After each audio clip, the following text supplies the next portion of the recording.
नमस्कार। आज हम बात करेंगे कि गर्भावस्था के दौरान हमें कौन कौन से प्राणायाम करने चाहिए। गर्भावस्था के दौरान हर महिला के शरीर को अलग अलग परेशानियों से होकर के गुजरना पड़ता है। यदि गर्भवती महिलाएं नियमित योग करें तो उन्हें इन समस्याओं से मुक्ति मिल सकती है। योग करने से न सिर्फ गर्भवती महिला को बल्कि पेट में पल रहे शिशु का भी सही विकास हो। गर्भवती महिला को अपनी सीमा और श्वास को ध्यान में रखते हुए योगा नियमित रूप से करना चाहिए। गर्भावस्था के शुरू के तिमाही में हमें खड़े रहने वाले प्राणायाम करने चाहिए। यदि हम ताड़ासन करेंगे तो ताड़ासन करने से महिला के शरीर के साथ साथ शिशु का भी सही विकास होता है। जिन महिलाओं को गुस्सा अधिक आता है, चिड़चिड़ापन होता है या फिर गर्मी अधिक रहती है या जिन महिलाओं को बीपी की समस्या रहती है तो वो उसके लिए शीतली और शीतकारी प्राणायाम को कर सकती हैं। शीतली और शीतकारी प्राणायाम से हमारा बीपी नियंत्रित रहता है, हमें गुस्सा कम आता है, चिड़चिड़ापन दूर होती है। क्योंकि यह समय ऐसा होता है कि हमें बहुत जल्दी इरिटेशन होने लग जाती है।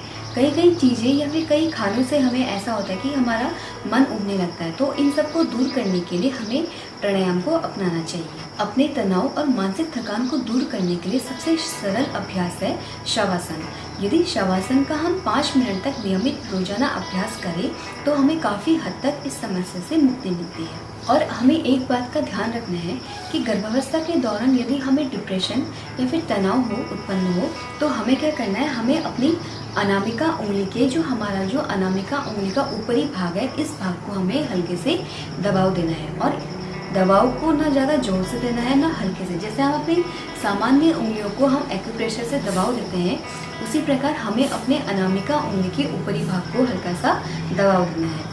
इसमें हम नियमित रूप से 2 से 3 मिनट तक इस उंगली को ऐसे दबा सकते हैं। इसी के साथ साथ हम अपने उंगलियों के सारे ऊपरी भाग को भी दबा सकते हैं। इनको दबाने से हमें सर दर्द, तनाव, डिप्रेशन, इन सब चीज़ों से हमें छुटकारा मिल जाएगा। क्योंकि हमारी उंगलियों के ऊपरी भाग का सीधा संबंध हमारे मस्तिष्क के हार्मोन से होता है और इसका सीधा प्रभाव पड़ता है। और यदि गर्भवती महिलाएं अपने शरीर को लचीला बनाना चाहिए तो वह तिमाही के बाद तितली आसन को कर सकती हैं। तितली आसन को करने से हमारी नॉर्मल डिलीवरी के चांस बनते हैं और हमारे शरीर को लचीला बनाता है। यह आसन हमें शरीर को प्रसव के लिए तैयार करता है। और इस बात का हमें विशेष ध्यान देना है कि 4थे, 5वें और 6ठे महीने में हमें योग बहुत ही सावधानी से करना है और बहुत ही इजी स्टेप वाले ही हमें योगासन करने हैं। योगासन करते समय हमें इस बात का ध्यान रखना है कि हमें अपनी कमर को ज़्यादा पीछे की ओर को नहीं झुकानी है। ऐसे कोई भी आसन हमें गर्भावस्था के दौरान नहीं करने चाहिए जिनसे कि हमारे पेट पर खिंचाव उत्पन्न हो। क्योंकि बहुत सी महिलाओं को यह समस्या रहती है कि गर्भावस्था की समाप्ति के बाद उनका जो पेट की जो ढीली चर्बी है वो लटकी हुई ना रहे या ढीली ना पड़े। उसके लिए आपको डिलीवरी के 3 महीने बाद से यदि आप विस्त्रासन का अभ्यास करेंगे तो उससे आपके जो पेट का जो आपका ढीलापन है वो बहुत जल्दी टाइट हो जाता है।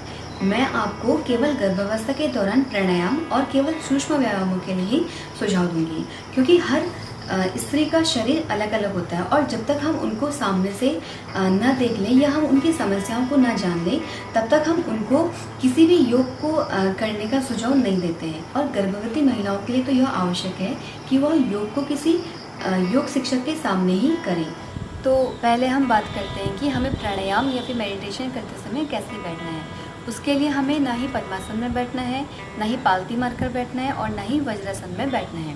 हमें हमेशा सुखासन में ही बैठकर प्राणायाम और मेडिटेशन को करना है। तो उसके लिए हम अपने दाएं पैर को जैसे हम पालती मार के बैठते हैं ऐसे ही अपने पैर को मुड़ करके रखना है और अपने बाएं पैर को अपने दाएं पैर के ठीक आगे रखना है। हमें दोनों पैरों के ऊपर पैर रखकर नहीं बैठना है। अगर हम ऐसे बैठेंगे तो हम काफ़ी समय तक इस अवस्था में नहीं बैठ पाएंगे। और जब हमें मेडिटेशन करना होता है या फिर हमें प्राणायाम करना होता है तो हमें बहुत ही अपने मन को शांत करके इस क्रिया को करना होता है। तो इसी क्रम में हम सबसे पहले बात करते हैं कि अनुलोम विलोम प्राणायाम के बारे में। जैसा कि मैं हमेशा अपनी वीडियो में या फिर किसी भी प्राणायाम को करते समय कहती हूँ कि जब भी हम बैठते हैं तो हमें अपनी कमर और गर्दन को सीधी करके बैठना है। तो उसी प्रकार अभी हम अनुलोम विलोम प्राणायाम को करते समय भी हम अपनी कमर और गर्दन को सीधी करके बैठेंगे।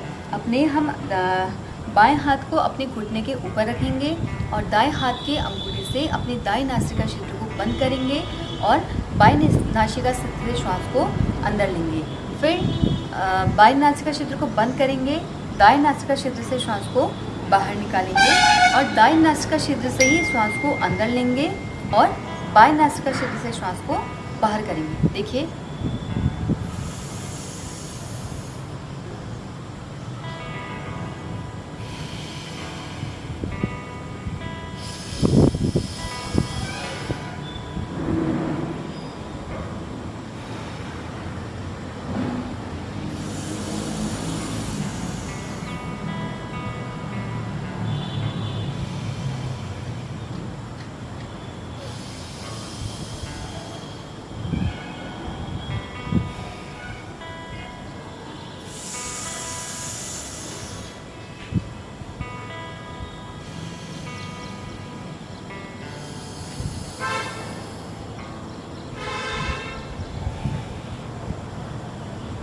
तो ये है हमारे अनुलोम विलोम प्राणायाम की विधि। हम प्रतिदिन अनुलोम विलोम प्राणायाम को 10 से 15 बार कर सकते हैं और किसी भी प्राणायाम को हमें ध्यान रखना है कि हमें हमेशा आंख बंद करके ही किसी भी प्राणायाम को या फिर ध्यान करते समय हमें हमेशा अपनी आंखों को बंद करना है और हमारा सारा ध्यान या तो फिर हमारी सांसों पे रहेगा कि हम कैसे श्वास को ले रहे हैं और कैसे श्वास को छोड़ रहे हैं, या फिर हमारा ध्यान हमारे आगे चक्र पर, जहाँ पर हम बिंदी या फिर टीका लगाते हैं, हमारा ध्यान हमारे आगे चक्र पर रहेगा और अपनी आंखें बंद कर करके हम अपने प्राणायाम को महसूस करेंगे। तो इसी क्रम में हम अगले प्राणायाम की बात करते हैं। अगला प्राणायाम है हमारा भ्रामरी प्राणायाम। तो भ्रामरी प्राणायाम करने के लिए भी हमें क्या करना है कि अपने दोनों अंगुलों से अपने कानों के छिद्र को बंद करना है। अपनी दोनों उंगलियों को, हमारी जो तर्जनी उंगली है वो हमारी पाँव के बीच में होगी और दूसरी जो मध्यमा उंगली है वो हमारी आंखों के ऊपर होगी। जब हमारी मध्यमा उंगली आंखों के ऊपर होगी तो हमें अपनी आंखों को जोर से दबाव नहीं देना है, हमें हल्के से दबाव देना है और मध्यमा उंगली के अग्र भाग से हमें अपने नाक के आगे वाले पॉइंट को, इस वाले पॉइंट को हल्के से प्रेस करना है। तो ये दो उंगलियां हमारी यहाँ पर और तीसरी और चौथी उंगली हमारी नाक के यहाँ पे रहेगी और अंगूठे से हम अपने कानों को बंद करेंगे। तो भ्रामरी प्राणायाम की यह हमारी अवस्था है। तो इसे भी हम आँख बंद करके करेंगे और इसे करने के लिए भी हमें लंबा धीमा गहरा श्वास अंदर लेना है और लंबा धीमा गहरा श्वास बाहर निकालने के साथ साथ हमें अपने मन के अंदर ओम मंत्र का जाप करना है। लेकिन उस ओम की ध्वनि बाहर एक भंवरे की तरह आएगी, जैसे कि एक भंवरा गूंज करता है। देखिएगा, हम अपने दोनों अंगूठों से कानों को बंद करेंगे, दोनों उंगलियां माथे पर और दोनों उंगलियां यहाँ पर। लंबा गहरा श्वास लेंगे,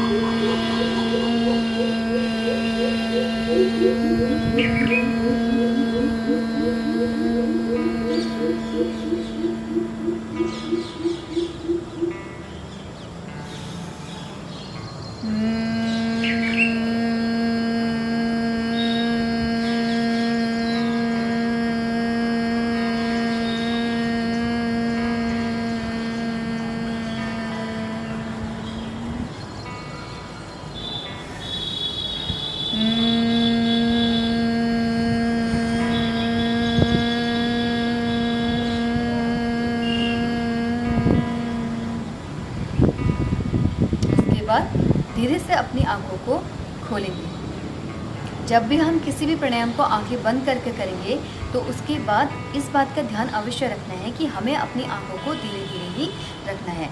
जब हम भ्रामरी प्राणायाम को करेंगे तो हमें अपने मन को इतना शांत, इतना ध्यान से हमें इस प्राणायाम को करना है कि हमें बस अपनी ही आवाज़ सुनाई दे और बाहर से आने वाली सारी आवाज़ों को हमें अवॉइड करना है। भ्रामरी प्राणायाम की क्रिया भी हम 10 से 15 बार रोजाना प्रतिदिन सुबह या फिर शाम के समय में इसको हम कर सकते हैं। अब अगले आसन की हम बात करते हैं भस्त्रिका प्राणायाम।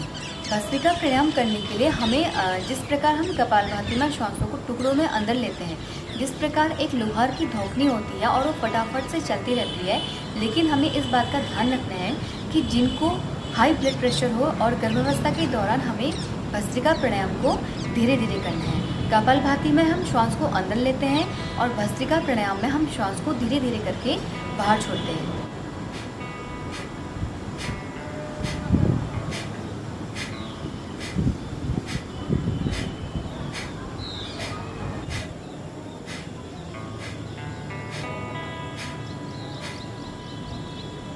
ये थी हमारी भस्त्रिका प्राणायाम की विधि। भस्त्रिका प्राणायाम को भी हम प्रतिदिन 5 से 8 बार रोजाना कर सकते हैं। अपने मन को शांत करने के लिए, चिड़चिड़ापन दूर करने के लिए, तनाव दूर करने के लिए और मानसिक शांति प्रदान करने के लिए हम क्या करेंगे कि 5 से 11 बार हमें आँख बंद करके ओम मंत्र का जाप करना है। तो ओम मंत्र का जाप करने के लिए हम सीधे बैठेंगे, हमारे दोनों हाथ ज्ञान मुद्रा पर हमारे घुटनों के ऊपर रहेंगे। हमें अपनी आंखों को बंद करना है। एक लंबा धीमा गहरा श्वास हम अंदर लेंगे और श्वासों को बाहर निकालने के साथ साथ हम ओम मंत्र का जाप करेंगे।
इस प्रकार इस क्रिया को हमें 8 से 11 बार या फिर 15 बार रोजाना करना है। उसके बाद हम अपने दोनों हाथों को आपस में रब करेंगे और धीरे से जब हमें हमारे हाथों में गर्माहट सी महसूस होने लगे तो उसके बाद हम धीरे से अपनी आंखों पर रखते हुए अपने पूरे चेहरे पर रखेंगे। जिन महिलाओं को डिप्रेशन की शिकायत रहती है, गर्मी की शिकायत रहती है या फिर तनाव रहता है, चिड़चिड़ापन रहता है या फिर जिन महिलाओं को गुस्सा जल्दी आता है, उन महिलाओं को शीतकारी और शीतली प्राणायाम को अवश्य करना चाहिए। तो उसके लिए हम अपने दांतों को अपनी पंक्तियों पर रखेंगे इस प्रकार से, और हमें अपनी जीभ को या तो फिर अपने ऊपर तालू पर चिपकानी है या फिर फोल्ड करके पीछे को करना है और हमें जीभ दांतों के बीच से होकर के लंबी गहरी श्वास को अंदर लेना है और फिर मुंह बंद करना है और गर्दन नीचे करके हम जालंधर बंद लगाएंगे और सर ऊपर करके हमें नाक से उस श्वास को बाहर करना है।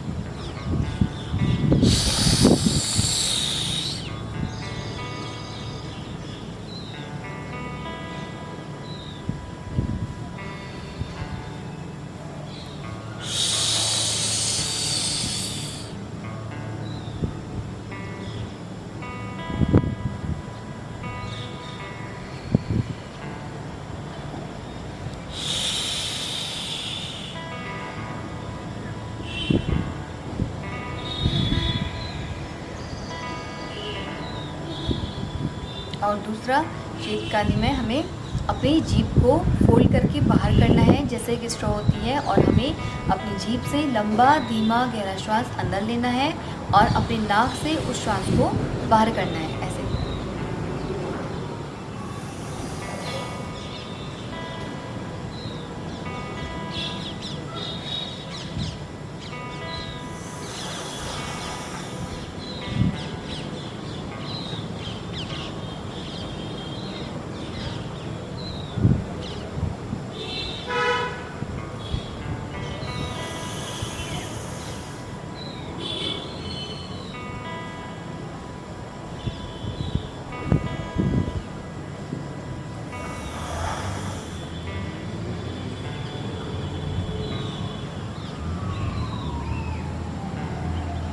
जिन महिलाओं को थायराइड की समस्या हो वे महिलाएं उज्जाई प्राणायाम को कर सकते हैं।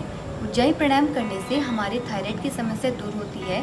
हमारे गले में होने वाली टॉन्सिल या फिर हमारे गले के रोग जैसे कि खांसी है या फिर गला दर्द है, कुछ भी सारे रोग हमारे उज्जाई प्राणायाम से दूर होते हैं। तो इसे करने के लिए हमें क्या करना है कि अपनी गर्दन की इन पेशियों को खींच करके श्वास को अंदर लेनी है और श्वास अंदर लेते समय हमें अपने गले को खींचते हुए एक ध्वनि उत्पन्न करनी है। देखिए जैसे। उसके बाद हमें अपना सर नीचे करके पेट अंदर करेंगे, जालंधर बंद लगाएंगे और सर ऊपर करके हम अपनी बाएं नासिका छिद्र से श्वास को बाहर निकालेंगे।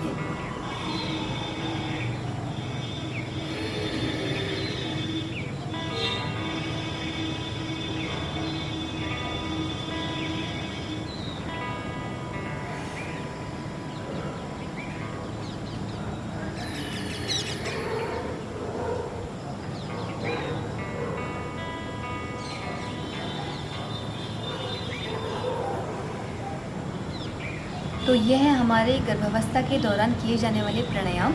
अगर यदि और भी प्राणायाम की बात की जाए तो ये वीडियो काफ़ी लंबा हो जाएगा, उसकी बात हम फिर करेंगे, या फिर इसके लिए आप हमारी अन्य वीडियो को भी देख सकते हैं।